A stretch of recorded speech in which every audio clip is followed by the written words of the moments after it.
네, 안녕하세요. 안녕하세요. 네, 박 PD입니다. 잘 부탁드립니다. 네. 3명의 패널이 고정으로 진행할 건데요. 다양한 주제들을 다루면서 같이 이야기해보려고 이렇게 모였고요. 다른 두 분도 소개해 주시죠. 네, 저는 이영재 목사라고 합니다. 구약 성서 신학을 전공하고 아바딘 대학교에서 스코틀랜드에 있는데요. 그래서 박사학위를 해서 성서 신학을 열심히 하고 있습니다. 이영재입니다. 예, 제 차례인가요? 네네. 예, 저는 방송 닉네임 정박사입니다. 팟캐스트가 너무 하고 싶어가지고 제가 여러분들을 항상 설득하고 다녔습니다. 뭐가 됐든 주제 하나 잡아서 팟캐스트를 좀 해보자. 네. 성공하고 싶은 욕구 때문에 뜨고 싶어가지고.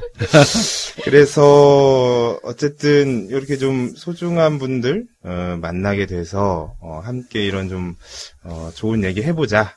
의기투합이 돼가지고 저는 여기 이제 살짝 얹어서 궁금한 것도 많고 해서 이렇게 함께 저도 합류하게 됐습니다. 예, 반갑습니다. 정 박사라고 합니다. 네, 반갑습니다. 네. 박수 좀 쳐주세요. 예. 네. 네. 감사합니다. 저희는 뭐 바로 본격적인 주제로 들어가 볼 건데, 사실 저희가 리허설 방송을 다른 주제로 했었잖아요. 그렇죠. 네. 예. 아주 좀 어려운 거 했죠. 네. 그래서 한 달 정도 사실 저희가 열심히 준비를 했는데, 예. 갑자기 일주일 전에 주제가 변경이 돼서, 네, 아주 행복했습니다. 제가 바꾸자고 네, 했는데요. 저는 이제 성공해야 되는데, 그 주제로 하면 망할 것 같아가지고. 아니에요. 제가 볼 때 페미니즘이 한번 봅시다. 어렵긴 어렵죠. 어렵죠. 예. 이슈가 많고 쟁점이 많아서. 네, 맞습니다. 그래서 저희가 조금 더 준비해서 그거는 다음에, 할 거고, 그래서 일단은 이번 주제, 첫 주제로 할 거는 어쨌든 우리 방송이 종교개혁 500주년 기념 방송이잖아요. 네, 그래서 이제 종교개혁이 뭐길래 우리가 500주년을 기념하면서 이렇게 방송을 하는가. 네, 이 이야기를 먼저 좀 짚고 넘어가야 할 것 같아서요. 이렇게 주제를 변경했습니다. 종교개혁이 어떤 건지 좀 간단하게 설명을 좀 하고 이야기를 이어가면 좋을 것 같아요. 네, 종교개혁이란 것은 독일에서 일어난 그 운동인데요. 르네상스 시기에 이제 시대적 분위기하고 합쳐서 로마 교황청이 휘두르는 전횡에 대해서 교회가 루터라는 사람을 통해서 반란을 일으킨 거 아닌가 싶어요. 그게 이제 면죄부 판매라는 것으로 촉발이 됐지만 그 실제적인 내용은 로마 교황이 중세를 장악하고 있던 그 권력이 이제 감당을 못해서 터져나온 시대의 본물을 루터를 통해서 터져나온 게 아닌가 그 생각을 해봅니다. 그 당시에 어쨌든 그런 제국 종교에 대한 프로테스트로서의 종교 개혁이 일어났으나 초기 기독교 예수의 가르침이 로마에 억압받던 사람들에게 희망의 불꽃을 주었지만 그들이 다시 억압자가 되고 또 이 억압하는 세력에 대해서 500년 전 독일 혹은 그 이제 유럽 전역에서 또 그 로마 카톨릭에 대한 저항이 프로테스트가 일어났지만 또 지금 현재 보면 그들이 억압자가 또 되어 있는 모습이 많이 목격되는 것 같아요. 그래서 종교개혁 500주년은 정말 좀 정말 꼭 짚고 넘어가야 되는 한 해가 아닌가.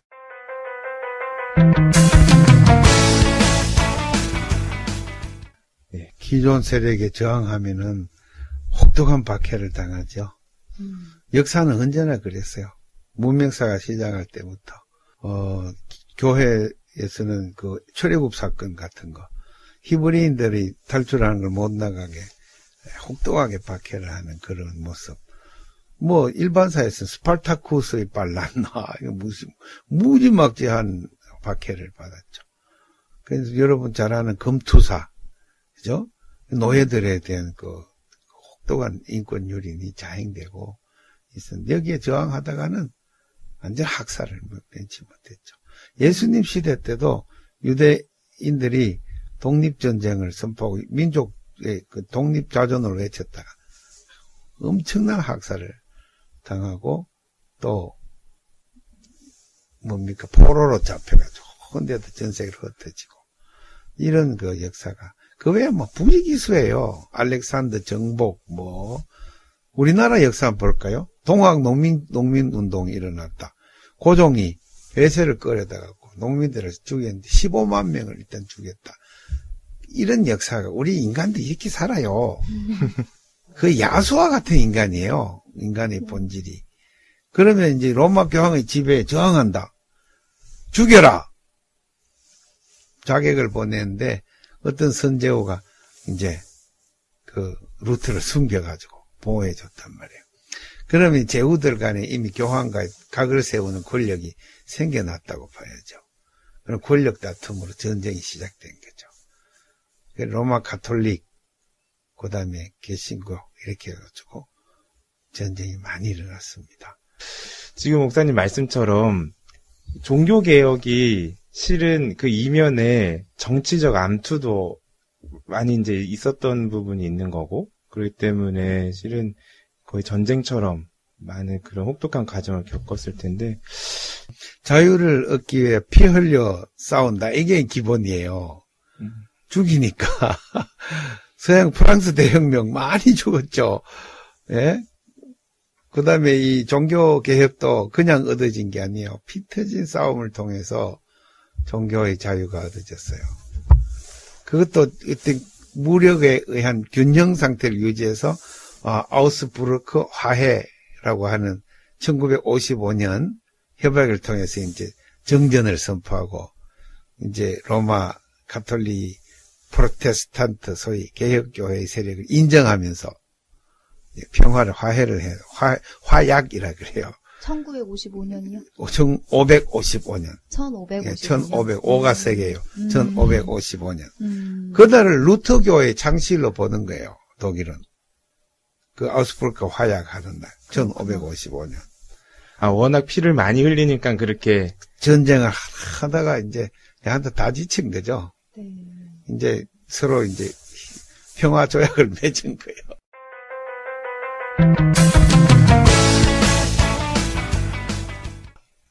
되게 궁금한 게, 그, 카톨릭이라고 하는 것을 악으로 규정하고, 그래서 개혁을 단행한 프로테스탄트들을 선의 관계로 이해하는 사람들이 많이 있거든요. 그때 가톨릭이 정당성을 상실했죠. 왜냐하면 첫째, 교리적으로 면죄부를 판매를 해서, 그것을 이제 돈을 세금처럼 거두어가 자발적이긴 하지만, 여기 테첼이라고 하는 설교사를 이제 보내가지고 민중들을 모아놓고 막 설교를 했어요. 성경에도 없는 설교를 막 한 거죠. 여러분이 이 헌금통에 동전을 넣으면은 땡그랑 소리가 한 번 나면은 전국에서 부모님 연옥에 있던 분이 한 계단 올라간다. 전국적으로. 땡그랑 땡그랑 두 번 나면 두 계단 가고 땡그랑 세 번 나면은 네 계단 올라가 뭐 이런 식으로 이게 이제 설교를 모독하는 일들이 벌어지고 종교가 장사 속으로 변해버린 거죠. 성 베드로 성당을 짓기 위해서 그런 일을 한 거죠. 박 PD님은 지금 그래도 물어보고 싶은 게 그거 아닙니까? 그러니까 하나의 세력을 악으로 규정해서, 그러니까 그냥 간단하게 말해서 지금 교회 다닌 사람은 그 구교, 그러니까 즉 로만 카톨릭을 니네는 부패하고 악의 세력이고, 그렇죠. 우리는 그거에 대해서 이렇게 개혁을 한 세력이니까, 카톨릭은 그르고, 개신교는 오라. 뭐 이런 식의 단순한, 논리 구조를 갖고, 네. 진영 구조를 갖고 있는 사람이 실은 거의 대다수죠. 예. 저도 그렇게만 생각하면서 살았었거든요. 네. 근데 뭐 어떠세요? 이런 사고방식은. 그건 정말로 잘못된 것 같아요. 가톨릭이 개혁을 했어요. 그 후로도 여러 차례. 지금 프란시스는 회개를 굉장히 강조하는 분이에요. 성경과 동떨어진 기독교 개혁해야 된다고 하고 로마 가톨릭의 수장이 되어 교황청에 들어가서 계속 개혁을 이야기하시는 분이죠. 지금 가톨릭을 옛날 500년 전에 가톨릭하고 동일화 시켜갖고 기독교가 가톨릭을 적개시하고 적대시하고 네. 적그리스도라 그러고 뭐 동정녀 마리아 그 이론 그거 때문에 그걸 들고 막 완전히 뭐 이단이라 그러고 이런 거는 너무 상식에서 벗어나는 네. 그래서 이 제목이 보편의 바다예요. 그렇습니다. 종교의 그 개신교의 그 좁은 거기에 보수 신앙 거기에 갇히지 말고 좀 세계사를 일반적인 눈으로 좀 보는 그 인문학적인 베이스를 좀 가지고 좀 우리가 논해보자. 보편의 바다로 나가보자. 그런 거예요. 저 중학교 때 그 사회 시간에 이제 이 종교개혁 루터 막 사진 그 네. 사회책에 나와 있고 막 그랬는데 맞아. 그 이 종교개혁 수업 끝나고 한 학생이 교회 다니는 정말 신앙심에 이렇게 막 불타는 학생이 성당 다니는 친구 찾아가가지고 너는 이렇게 정말 이걸 왜 믿냐고 막 이렇게 공격했던 기억이 지금 납니다. 참 이게 네.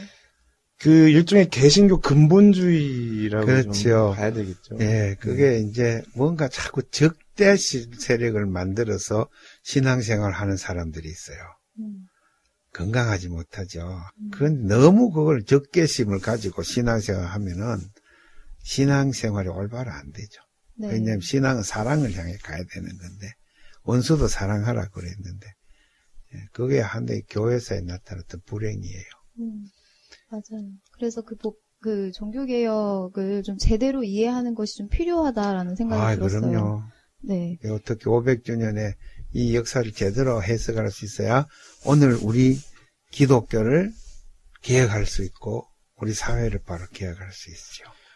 오늘 뭐 그 당시에 있었던 종교개혁사 또 우리가 그거의 또 의미 뭐 혹은 뭐 부족했던 점 그러니까 반성해야 됐던 이걸 오늘 다 다루진 못하겠지만 어쨌든 저희가 올 한 해 동안 이 방송을 해나가면서 꾸준히 다루게 되겠죠. 계속 그 부분을 건드리게 될 거고 또 그 이후에 그러니까 1500년대 이후의 역사를 뭐 군데군데 되짚어 보게 될 수밖에 없을 것 같아요. 네. 예, 이거는 뭐 오늘 급하게 할 부분은 아니지만 그래도 네네. 하여튼 지금 대략적으로 우리가 어떤 이야기들을 해나갈지에 대해서는 좀 나온 것 같습니다. 나왔나요? 제 생각에는 뭐 네. 그 아까 그 사회 시간 그 친구 정말 그 닫혀 있는 사고 뭐랄까 저는 계속 그렇게 너와 나를 나누는 방식으로 가고 있는 게 네. 가장 의아했어요, 실은. 자꾸 분리시키고, 내가 알고 있는 내 교리의 바운더리 안으로 쏙 들어오면, 너는 안전한 사람이야. 내가 딱 수백 가지의 교리들을 딱 세워놓고, 이거에 하나라도 바깥으로 벗어나 있는 대화를 하는 사람을 정말 어쩔 줄 모르면서 못 견뎌 하는 많은 사람들을 만나면서, 그리고 제가 그랬어요. 굉장했죠.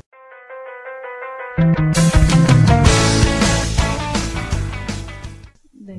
그래서 사실, 그러니까 종교개혁을 제대로 이해하는 것이 필요하다라고 이야기를 하면서 동시에 하고 싶은 이야기는 또 어쨌든 우리가 이것을 기념하면서 지금 이 시대의 교회, 우리 지금의 사회에도 사실 개혁이 필요하다라는 얘기를 하고 싶은 거잖아요. 그래서 지금 현재 한국교회 같은 경우에는 어떤 개혁이 좀 필요할까 같이 생각해보지 않을 수 없을 것 같아요. 저부터 해도 될까요? 그럼요. 예. 왜냐면은 좀 별로 이렇게 무게 없는 사람부터 얘기를 좀 하는 게 나을 것 같아서. 저는 뿌리 깊게 들어와 있는 그 성공주의, 성과주의에 대한 좀 개혁이 가장 시급하다고 생각을 많이 합니다. 제가 상당히 커다란 그 교회를 다녔었는데, 나중에 알게 된 이야기지만, 한 해 동안 각 부서에서, 성도 숫자가 얼마나 늘었는지, 줄었는지, 그거의 원인은 무엇인지, 이런 것들을 각 기관의 장들이 분석해가지고, 연말이든 연시든 이렇게 해가지고, 담임 목사님께 쫙 돌아가면서 보고하고, 그거에 대해서, 비판의 시간을 갖는다는 이야기를, 듣게 됐는데, 저는 상당히 충격적이었는데, 이게 커다란 규모의 교회에서는 상당히 일반적인 일이라는 것도 또 나중에 알게 됐습니다. 교회의 본질이 양적인 어떤 숫자로 이렇게 듣는 것이 아닌데. 그것뿐만 아니죠. 실제로 설교를 할 때도, 이 사도행전에서 그 복음을 듣는 사람이 날마다 늘었더라. 이 구절을 딱 가져오셔가지고, 숫자가 하여튼 늘어야 한다. 이것이 그러니까 결국에 복음을, 모두가 믿는 국가를 세우겠다라는 그런 이상? 그런 가치를 줬는 것 같은 느낌. 그래서 그런 것들은, 은밀하게, 우리가 지금 세속사회에서 혹은 자본주의에서 배우고 있는 성과주의랑 이게, 예수의 가르침이 약간 왜곡돼서, 그래서 어쨌든 저는, 정리가 잘 안 되지만, 이런 성과주의, 교회 안에 뿌리 깊은 성공주의, 이것은 정말 가장 짚고 넘어가야 될 부분이라고 생각이 들고 있습니다. 네, 저도 동의하지만 그 성과주의나 성공주의가 사실 교회의 문제만은 아니잖아요. 네, 그렇죠. 네. 네, 저의 문제죠. 교회의 개혁은 교회만의 개혁이 아니에요. 총원의 사회 개혁을 갖다가 목표로 하는 거죠. 예, 교회 개혁을 하면서 교회는 사회의 한 엘리멘트, 요소라고 할 수 있지만 각자가 자기 속한 분야에서 맑고 깨끗하고 투명하고 이런 거를 계속 해나가야 되는데 교회는 교회의 영역에서 그걸 해야 된다는 거죠. 그래서 사회개혁을 위해 어쨌든 교회가 먼저 그런 부분들의 개혁이 필요하다는 이야기를 하시는 거죠? 세속 혹은 하여튼 사회의 방식들이 교회 안에 만연한 것 같다. 그것들을 좀 성경의 가르침을 토대로 하나하나 되짚어 나가야 한다. 그런 생각이 많이 들죠. 네, 저부터 중요한 거. 네. 내가 어릴 때 교회 주보 내가 이제 조그만 시골교회 주보할 때는 네. 대예배 몇 명, 옛날 대예배라 그랬어요. 그다음에 저녁 예배 몇 명, 수요일 예배 몇 명, 그다음에 각 구역 예배 몇 명, 이건 이제 기입해 넣는 칸이 있어요. 주보에 매주 그걸 헤아려 넣어야 됐어요. 저도 본 것 같아요. 예, 그때는 이제 봤죠. 네. 지금도 그런 대부분 주보 다 그런 게 많이 있어요. 이제 교회가 그때는 작았기 때문에 어떤 부흥하려는 어떤 것으로 이제 교인들을 이렇게 더 교육하고 하는 면에서 좀 긍정적인 면이 있다고 봐요. 근데 오늘날에는 이제 시대가 변했어요. 교회가 이제 기업화된다, 사회적인 어떤 기업 운영 방식을 한다. 또 아까 말한 데 성과주의에 빠져있다. 이런 비판들이 높거든요. 그래서 교회가 사실은 좀 대형 교회들이 많이 나타나면서 생긴 문제가 바로 그런 문제인 것 같아요. 그래서 교인들 하나하나를 순수하게 영혼 구원으로 안 보고 네. 교회 운영의 어떤 도구로 너무 이제 순수한 이 전도의 정신이 왜곡돼서 표현이 되는 게 너무 안타까운 거죠. 네. 제가 전도사 할 때만 해도 나도 예배 드려야 되는데 목사님 명령으로 뒤에서 다 머리를 헤아려야 돼요.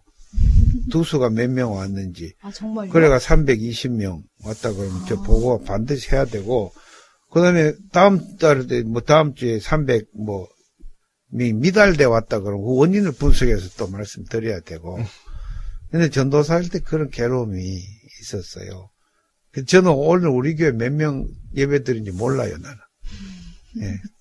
남만 성도가 누가 결석했는지, 무슨 일인지, 이 정도는 우리가 서로 알아야 되기 때문에, 이제 그런 정도는 빨리빨리 알려면 교인이 200~300명 넘어가면 안 된다고 생각해요. 그냥 작은 교회가 참 아름답다. 이걸, 하여튼, 교회 이렇게 계획됐으면 좋겠어요.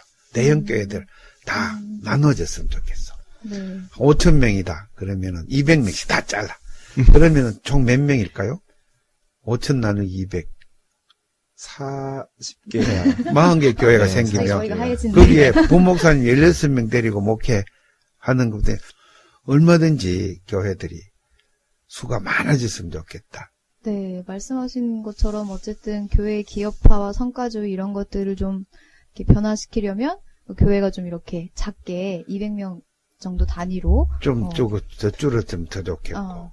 사실 그렇게 되려고 하는 이유가 어떤 진짜 신앙생활, 개인의 어떤 영적인 성장이나 이제 성숙을 위해서도 이제 그것이 서로에게 좋은 건데, 근데 왜 그렇게 안 하고 있을까요?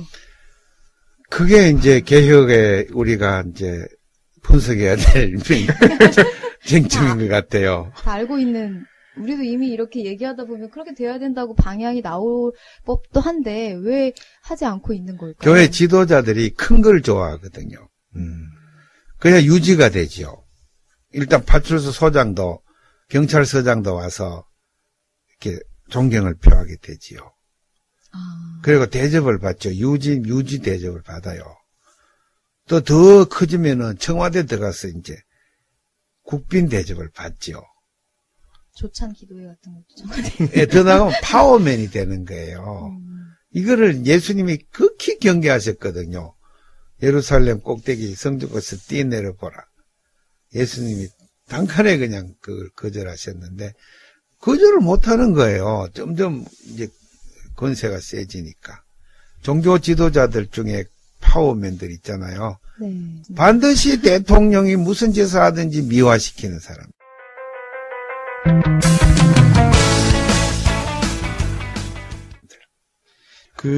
목사님께서는 어쨌든 지금 뭐 작은 교회 말씀도 하셨지만은 상당히 오랫동안 그 목회자를 대상으로 그 성경 공부도 해오지 않으셨습니까? 네, 지금 유학 갔다 온 지 11년째인데, 유학관 그 동기도 목회자 개혁 운동을 위해서 성경을 더 깊이 들어가서 영적으로 깊어지자. 이게 목표고, 또 그걸 위해서 공부했고, 오자마자 전주에 와가지고 운동을 이제 시작을 했는데, 벌써 10년 넘어가네요.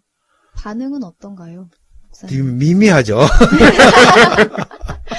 그래도 매년 꾸준히 이렇게 되어서 목사님들 많은 분들이 이제 접촉했고 네트워크를 갖고 있고 또 생활 속에서 개혁 운동으로 공부하고 있고 한국 교회는 목사님들이 내가 아는 목사님에도 많아요. 희망적이에요.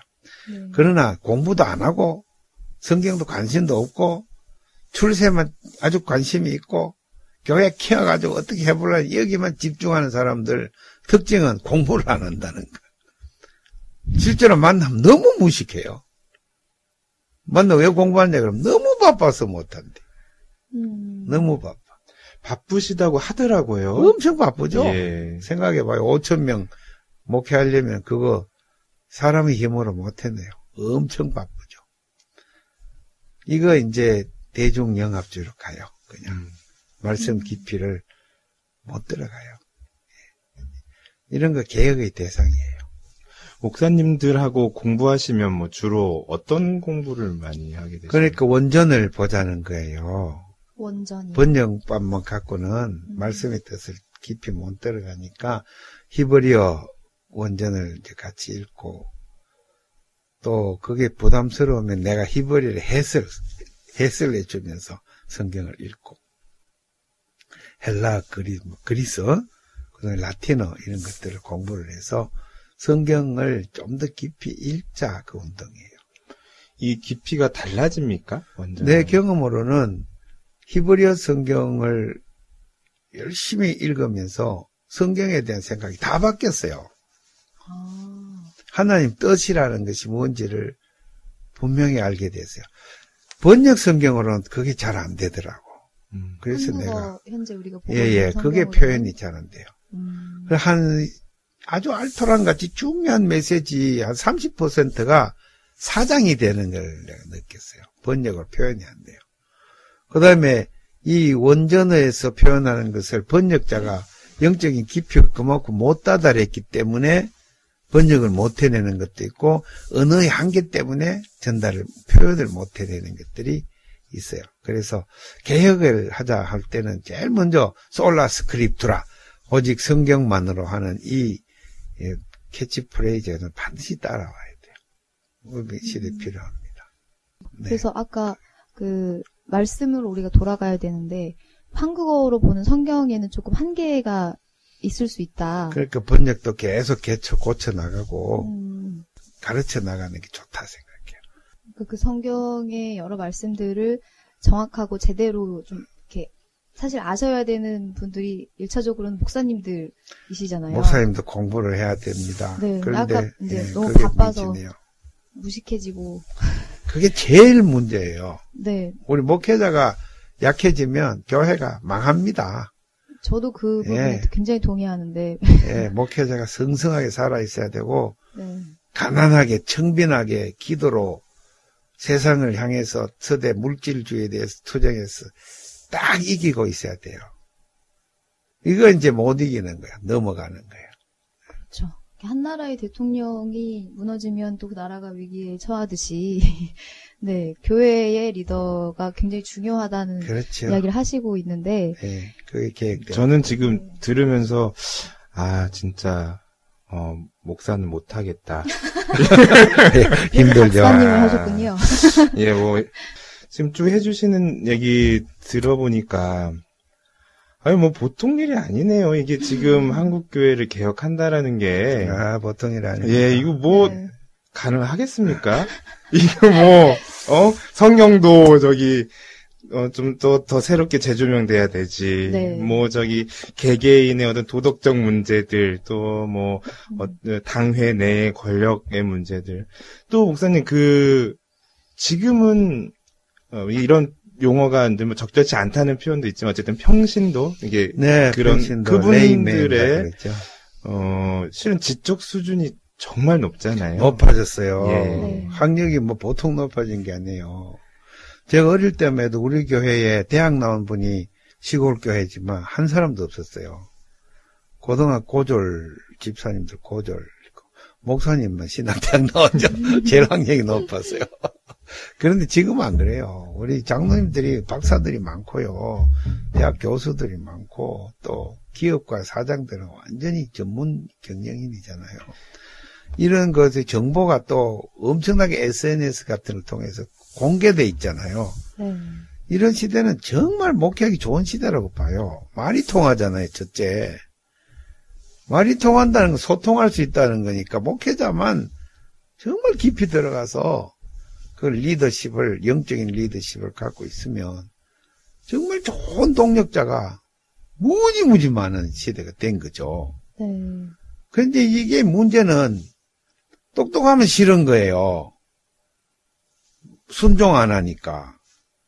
목회자 입장에서. 순종이라는 말은 힘을 합쳐서 하나님 앞에 순종하자 가야 되는데 내한테 순종해라 그래 버리니까 의사소통이 안 되고 근데 의사의 대화의 상향 구조가 생기고 수직관계에서는 요새 이 발달된 시대에 문제가 생기죠. 그거 개혁해야 돼요. 소통 구조를 개혁해야 되고요. 또 목회자 자신이 개혁해야 되고요. 또 교회가 소위 아까 말한 대로 세속주의적인 물량주의로부터 개혁돼야 돼요. 방향. 우리 박 PD도 교회를 다니는 한 사람이 성도로 굉장히 불편했던 기억이나 교회가 이렇게 바뀌어졌으면 이런 이야기도 있을 거 아니에요. 나는 이제 종교인 목사니까 네. 이제 생각 못했던 것도 있을 거예요. 그런 얘기를 좀 많이 해줬으면 좋겠어요. 저 같은 경우에는 이제 교회를 저도 오랫동안 다녔는데, 옛날에는 교회에서 하는 이야기들을 100% 신뢰하고, 네, 이제 순종하기 위해서 이제 매일매일 노력하고 이렇게 살았거든요. 근데, 요즘 많이 생각하는 건 사실 제가 어쨌든 이제 여성이어서 그런지 모르겠지만, 교회 내에 어떤 그런 성차별이라든지, 목회자의 성폭력 문제라든지, 이런 것들에 또 관심이 많이 가더라고요. 그래서 되게 그렇게 권위 있고 영향력 있는 분들이, 사실 그런 범죄를 이렇게 저지르는 일들이 사실 비일비재하게 일어나는 것에 대해서, 저 되게 심각하게 생각해야 된다라는 생각이 들어요. 문제. 그 문제들이 사실 또 이렇게 발생을 하면 되게 또 교회 내에서 이렇게 파가 갈리잖아요. 우리 목사님이 그럴 리가 없어. 그 여자, 그 성도가 이렇게 잘못했을 거야. 먼저 이런 식의 어떤 또 논의들이 계속 오가면서 계속 목사님의 어떤 잘못을 이렇게 인정하고 정말 회개하고 다시 어떤 이렇게 돌이키기보다는 계속 이렇게 덮고 그 본인의 잘못을 인정하지 않는 모습들이 저는 사실 되게 바람직하지 않다라고 생각하거든요. 저는 그거를 이제 우리가 알고 있는 어쨌든 유명한 성추행 사건 중에 홍대 쪽에 있는 모 교회 사건 좀 유명하잖아요. 네. 그 교회는 결국에 목사의 강력한 카리스마로 끌고 가는 교회이기 때문에 정말 필히 그렇게 목사님 파 그리고 뭐 아닌 파 이렇게 나뉠 수밖에 없는 것 같아요. 근데 이제 그게 굉장히 저는 위험하다고 생각을 하죠. 그러니까 카리스마도 필요하죠. 인간적 매력도 중요하죠. 그 어차피 사람이 함께 하는 커뮤니티니까 리더십도 필요하고 뭐 또 하겠지만 너무 그거 하나를 이제 부각시켜서 이렇게 간다는 거는 위태위태하고 그렇기 때문에 그런 일들도 발생하는 거고 그 일 이후에도 복잡한 거다. 네. 이런 생각이 좀 목사를 믿는 거기 때문에 그렇다고 생각이 좀 듭니다. 네.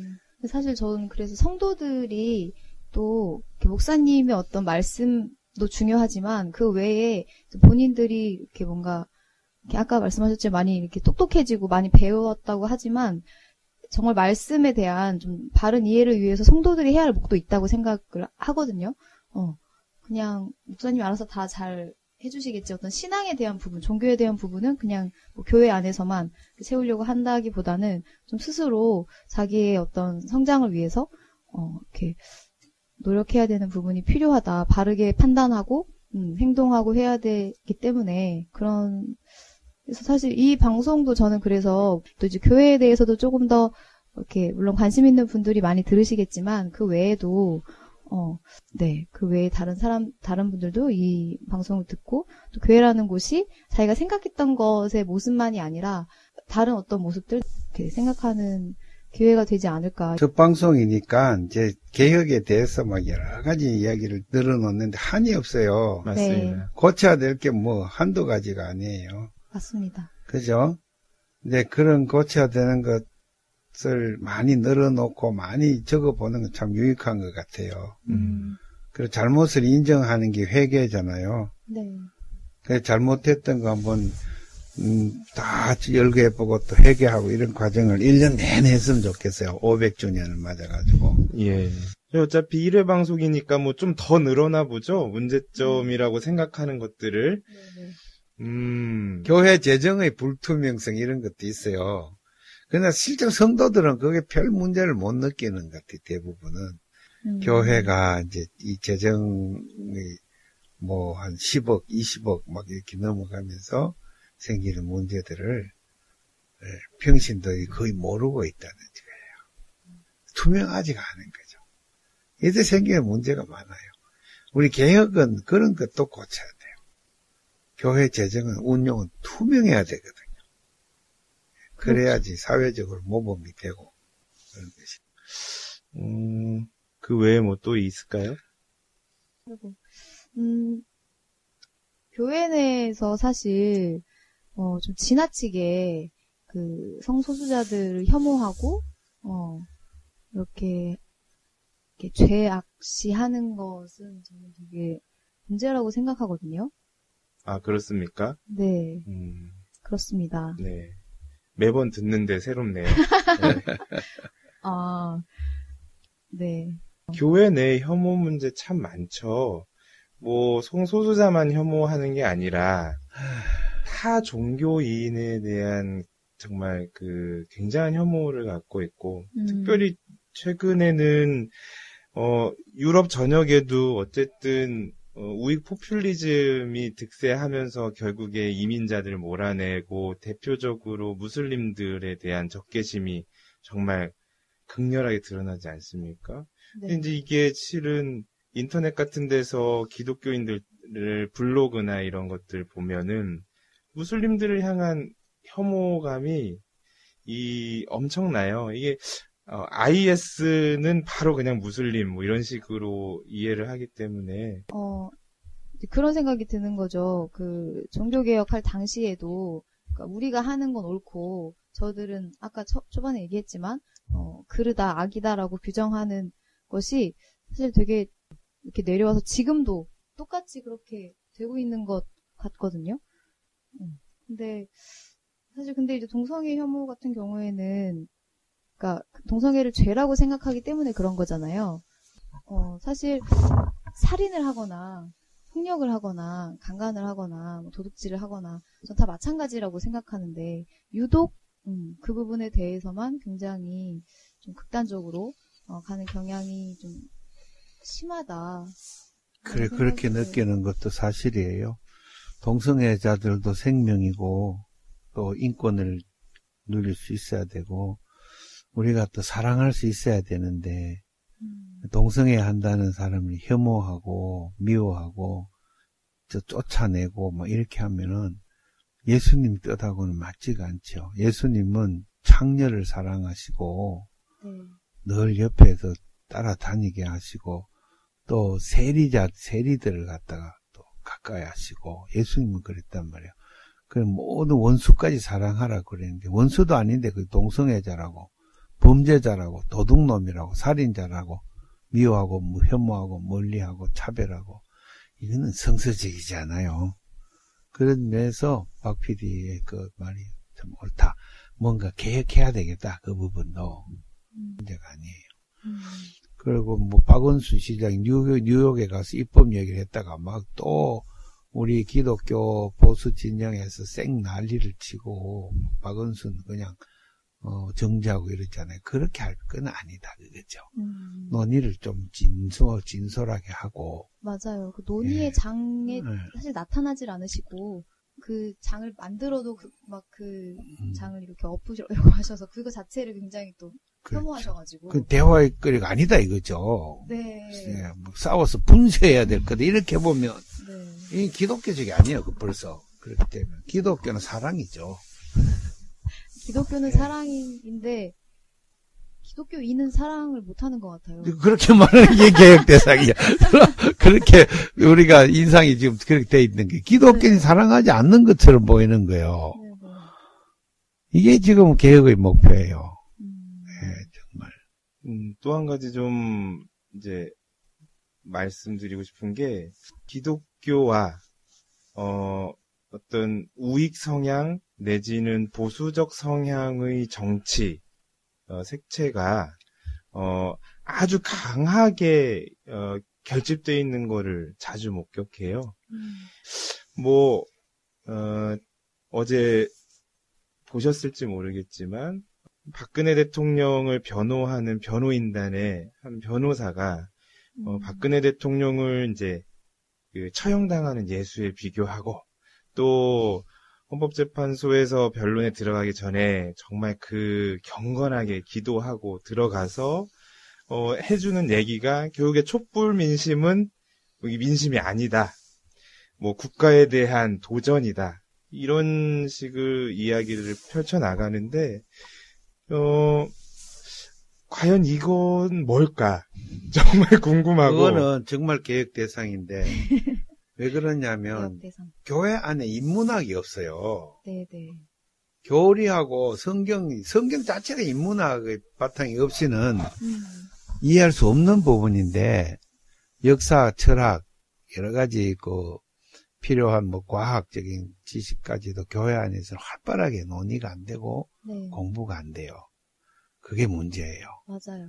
오로지 순종시키려는 목적으로만 공부를 시키는 것은 그야말로 성령님이 제일 싫어하는 거예요.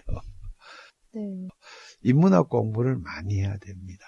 그게 부족해서 세상 정치의 판단을 못하고 진보와 보수가 교회 안에서 화해할 수 없을 정도로 같이 공존하고 있어요. 교회가 하나가 안 되는 거죠. 세상 영향 때문에. 이게 큰 문제예요. 개혁해야 돼요. 그러니까 이 시대가 과거의 냉전 시대와는 지금 다른 시대지 않습니까? 근데 아직도 그 시대를 살아가고 있는 분들도 많이 맞죠, 계시고, 네. 물론 이제 각자가 가지고 있는 그 개인사 속에서 격렬한 역사적 체험들 때문에 극렬하게 이런 일종의 사회주의 어떤 느낌을 보여주는 모든 것에 극렬하게 반대하는 사람들도 계실 수 있고, 그분들은 어떻게 보면은 이제 역사의 피해자일 수도 있죠. 그런 것들이 교회 안에서 어쨌든 좀 너무 뿌리 깊다. 예를 들어 한국에서 대선을 치를 때 뭐뭐뭐 후보가 하나님이 예비하신 후보다.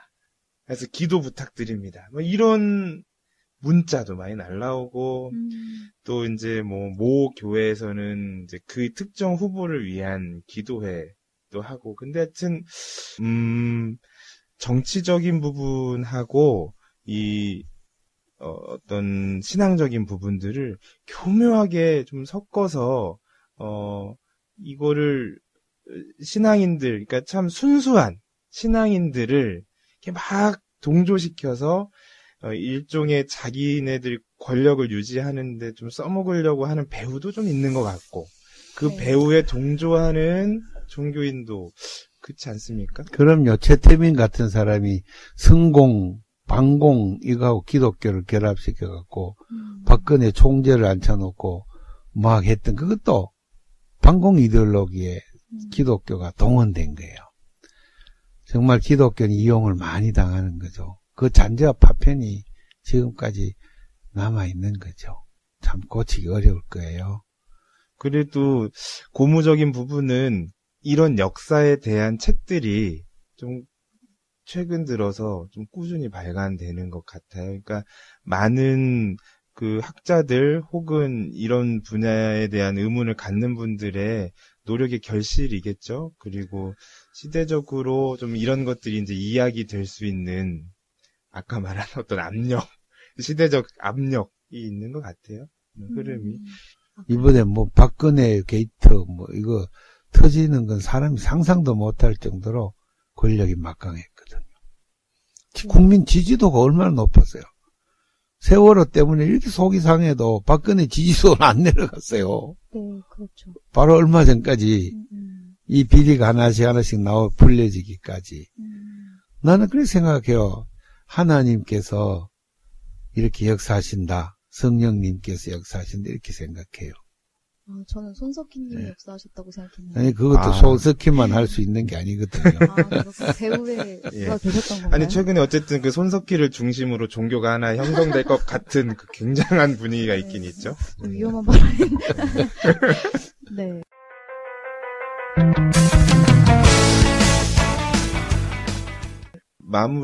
오늘 좀 마무리 내용을 좀 들어가야 될 것 같은데. 그러니까 대안을 제시하고 네. 개혁을 해서 이렇게 나가야 좋겠다는 이런 얘기들을 사실 해야 돼요. 목사님, 근데 오늘 예, 그까지 이제 다 모든 못하고. 대안을 해버리면 이건 이제 네. 저희 더 방송할 게 없기 때문에. 네, 안 되니까. 네. 사랑의 기독교가 되어야 한다는. 예, 그런 얘기도 했는데. 그 교회 내에서 서로 좀 이렇게 디스커션하고 예, 좀 그런 게 진리 같이 탐구해 나가고. 그 필요해요. 예.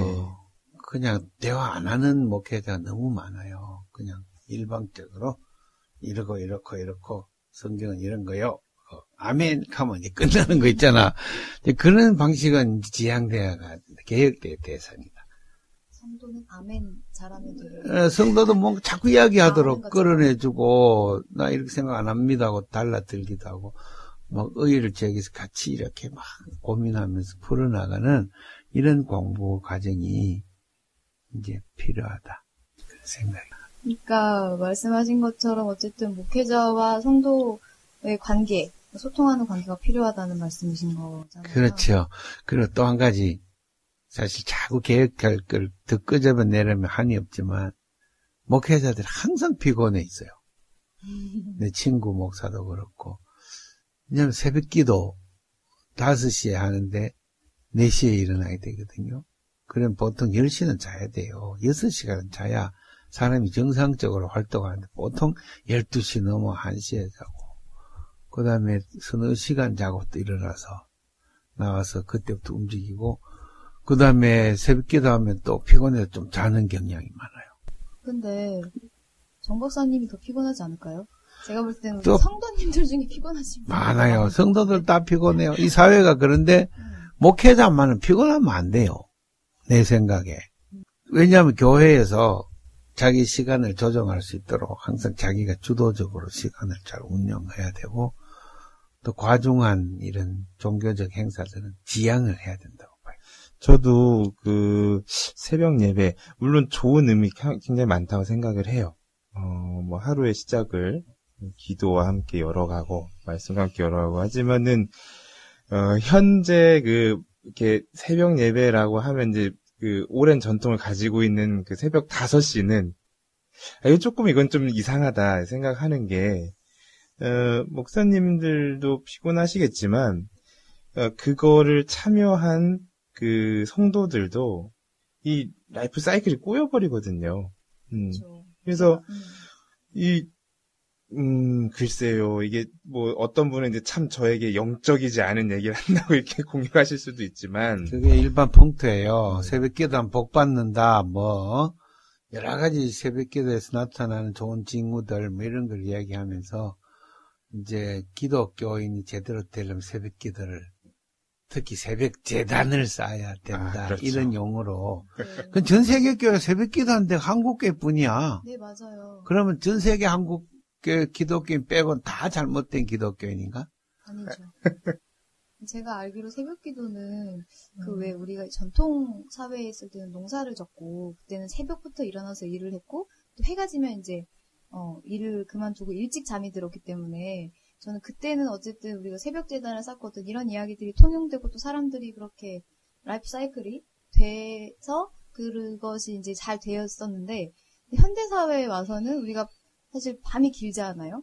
밤도 늦게 자고 근데 일도 아침에 또 나가야 되고 근데 새벽 기도까지 하기에는 사실 되게 정말로 이게 웬만한 체력과 정신 아니면 그렇죠. 네, 쉽지 않은데 출근해서 네, 기도하면 될 것 같아요. 네 그러니까요. 내가 보기엔 박 PD는 별로 개혁 의지가 없는 것 같아. 저요? 내가 사실 뭐야 기존 교회를 되게 좋아하는 것 같아. 허무주의에 좀 빠져 있었어요. 별로 네, 네. 뭐. 어차피 안 될 거. 에이, 내가 모르겠다. 이런 줄 알았어. 종교개혁 500주년 됐는데 500년 동안 변한 게 없고 사실은 어쨌든 교회는 여전히 개혁할 게 너무 많잖아요. 교회와 말씀 다르죠. 그래서 네, 교회는 하나님 나라가 아니에요. 하나님 나라 쪽으로 가고 있을 뿐이지. 위험한 발언. 네, 교회가 하나님 나라가 아니에요. 넣도록 하겠습니다. 맞아요. 저는 이제 오늘 좀 녹음해보면서 생각한 게, 결국에 이 이야기들을 들으면서, 오해가 풀렸으면 좋겠다. 저는, 기독교에 대해서 많은 오해들을, 갖고 살고 있었고, 그 오해 속에서 몸부림치고 있었고, 지금도 이제 그 오해 하나씩 만나면서, 조금씩 풀어나가고 있는 과정이고, 그렇지만, 어쨌든, 성도든, 또, 그러니까 우리 흔히 말하는 뭐 기독교 신자든, 아니면 기독교를 혐오하는 분이든, 혹은 뭐 그냥 전혀 뭐 이렇게, 답에 대해서 관심 없는 분이든, 기독교 혹은 성경이라는 가르침에 대한, 흔히 널리 알려져 있는 오해들이 하나씩 좀 풀려나갔으면 좋겠다 하는 게 있어요. 진짜로 성경이 말하고 있는 게 뭔지, 예수가 뭐 어떤 이야기들을 했는지 이런 게 좀 많이 좀 왜곡돼 있으니까 앞으로 하나씩 좀 풀려나갔으면 좋겠다. 그리고 풀리는 게 그러면 결국에는 개혁의 첫 단추일 거다. 그리고 같이 좀 바뀌어 나가는 게 좋을 것 같은 생각이 듭니다. 맞아요. 대화 없이는 개혁도 없어요. 맞습니다. 생각이 바뀌어져야 뭐가 바뀌죠. 근데 개혁하자고 강제로 제도를 바꾸거나, 무슨 법을 바꾸거나, 뭐, 교회 체제를 바꾸거나, 이런 거 개혁되지도 않아요. 네, 그런 거 의미가 없어요. 맞아요. 저도 사실 이 방송을 준비하면서 또 함께 이야기하면서 많이 배우게 되는 것 같아요. 내가 잘못 알고 있는 것들도 다시 깨닫게 되는 것도 있고. 네. 교인들 중에서는 막 가르치면, 아이고, 목사님 골치 아파요. 그런 것까지. 몰라도 돼요. 나 더 이상 알고 싶지도 않고 나는 그냥 교회나 다니고 내 생활 그냥 먹고 사느라 바쁘니까. 바쁜데 뭐 이런 교인들이 많이 있어요. 네. 그런 분들에게 이 방송이 그냥 듣기 쉽게 그냥 네. 골치 아프지도 않게 네. 좀 생각해 보라고 던지는 것 정도로 네. 뭐 이렇게 효과가 있었으면 좋겠어요. 그리고 조금 이제 방송 들으시는 분들이 이런 뭐 이제 게시판 이런 부분들을 통해서 교감이 또 있으면 좋을 것 같아요. 물론 이제 우리 박 PD가 좀 수고스러울 수도 있지만 그런 것도 이제 취합하는 게 그래도 방향성 자체가 그럼요. 예 그런 좀 그래서 그러시고 많은 후기 남겨주시면 저희가 네 감사히 생각하겠습니다. 그래요. 그럼 오늘 여기까지 방송하면 될까요? 아, 예, 오늘 방송 참 즐거웠습니다. 예, 앞으로도 더 좀 잘해야 될 텐데. 네. 예, 다음- 내가 좀 잘해야 될 텐데. 네, 잘해주세요. 예, 알겠습니다. 예. 열심히 하겠습니다. 저. 예, 감사합니다. 뭐, 예. 이 방송이니까, 뭐, 교회에서 하듯이, 뭐, 주기도문으로 마칩시다. 이런 거 없이 그냥, 네, 여러분 그냥 안심하십시오. 마치고, 예. 시작할 때도 기도합시다. 이것도 예. 하지 말고, 예. 그냥 막 이야기 하다가 그냥 또 자유롭게 마치고. 예. 다음에 다른 아, 이런 주제로 거 또 너무 좋아. 네. 네. 찾아오겠습니다, 여러분. 감사합니다. 감사합니다. 수고하셨습니다. 수고하셨습니다.